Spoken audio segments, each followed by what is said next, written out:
ఏ అంటే adaptable system. మీరు గనక కొత్తవి నేర్చుకోవాలి, నేను క్విక్ లెర్నర్‌ని, ఈజీగా నేర్చుకుంటాను, ఏదైనా త్వరగా నేర్చుకొని దాన్ని ఇంప్లిమెంట్ చేయగలుగుతాను అంటే గనక మీరు స్టార్టప్ ఎకోసిస్టమ్ సైడ్ చూడొచ్చు.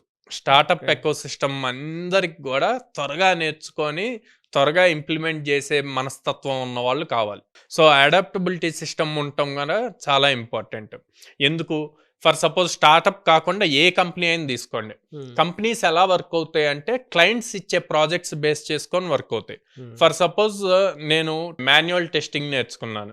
కంపెనీలోకి మాన్యువల్ టెస్టింగ్ మీదే ఇంటర్వ్యూ జరిగింది. కంపెనీలోకెళ్ళాం. ఒక ప్రాజెక్ట్ అయిపోయింది. అయిపోయిన 4, 5 మంత్స్‌కే ప్రాజెక్ట్ అయిపోయింది. ఇప్పుడు వాళ్ళు ఆటోమేషన్ కావాలన్నారు. టెస్టింగ్‌లోనే నెక్స్ట్ లెవెల్ అవును. ఆటోమేషన్. సో, మీరు త్వరగా అడాప్ట్ చేసుకోవాలి. త్వరగా నేర్చుకోవాలి.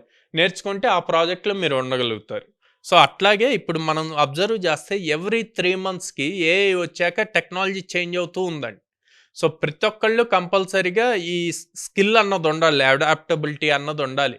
కొత్త వాటికి త్వరగా అడాప్ట్ చేసుకోవాలి. వాటిని నేర్చుకోవాలి. మీరు ఎంత సీనియర్ అయినా అవ్వనియండి, ఎక్స్‌పీరియన్స్ అయినా అవ్వనియండి, ఒక స్కిల్ స్ట్రాంగ్ బేసిక్ నుంచి ఉన్నా సరే, ఇప్పుడు ఏఐ అన్నది ఇంప్లిమెంట్ చేయకపోతే మీ జాబ్ నెక్స్ట్ 2 మంత్స్‌లో ఉంటదా లేదా అన్నది కూడా ఎవరు చెప్పలేకపోతున్నారు. బా